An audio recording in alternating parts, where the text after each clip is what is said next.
السلام عليكم ورحمة الله تعالى وبركاته. مرحبا بكم في قناة حلويات مريم. اليوم راح نديرو طريقة عمل مقروط اللوز بالطريقة التقليدية. لا تنسوا الاشتراك في القناة والدعم وتفضلوا نشوفوا المقادير.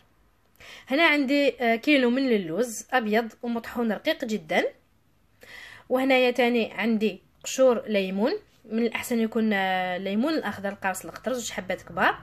وهنا عندي زبدة طرية، عندي 100 غرام من زبدة طرية ولا ماركارين.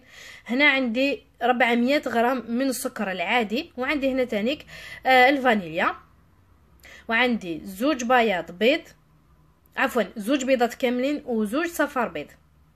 هذا برك غير باش نبداو، من بعد راح نضيف تدريجيا البيض باش تلم لي هاد العجينه. هنا كما راكم تشوفوا نخلط المواد الجافه. اللي تحب تجرب دير طبعا تقسم يعني هاد المكونات على 2.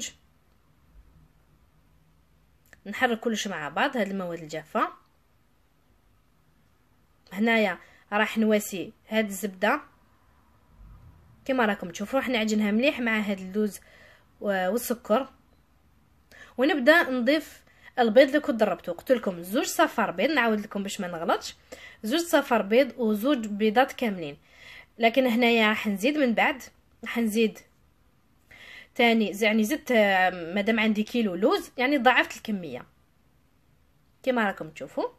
هنا ضاعفت الكميه وقلت لكم تاني زدت 2 صفار بيض و2 بيضات كاملين كما راكم تشوفوا. يعني خدات 8 4 صفار و4 كاملين، لكن دائما بالتدريج على حسب يعني البيض تاعكم، كاين اللي صغير كاين اللي كبير. وهنا راح نعجنها مليح، ناخذ الوقت تاعي يعني حتى نتحصلوا على العجينه كما راكم تشوفوا هكا. يعني السكر كامل تعسل في يدي 5 دقائق ولا 10 دقائق، وانتوما تعجنوا فيها كما راكم تشوفوا. هنايا بعد ما تلمت مليح نغطيها ببلاستيك غذائي وندخلها للثلاجه. من الاحسن تبات ليله كامله، ولا كنتو مزروبين تخلوها غير 4 سوايع.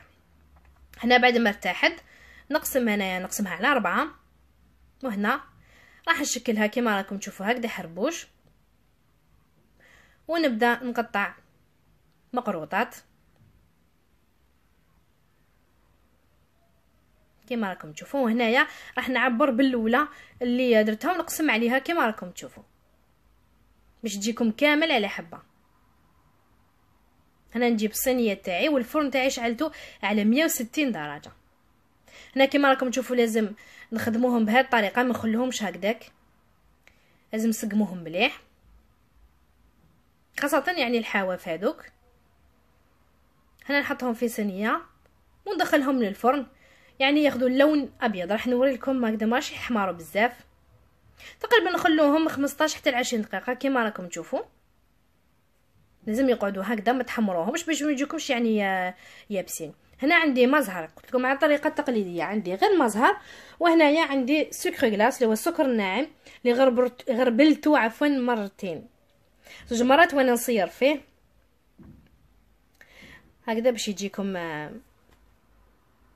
السكر يجيكم مليح.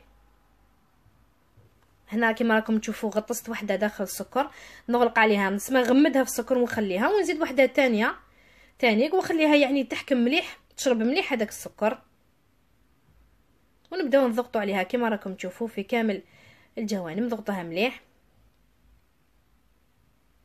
ونخليها تتشرب، يعني كملوا كامل الكميه، نخليها تتشرب ونعاود لها لا دوزيام كوش مره اخرى تانيك نزيد نغطسها في السكر، وتانيك يكون مغربل تاني مرتين بهذه الطريقه.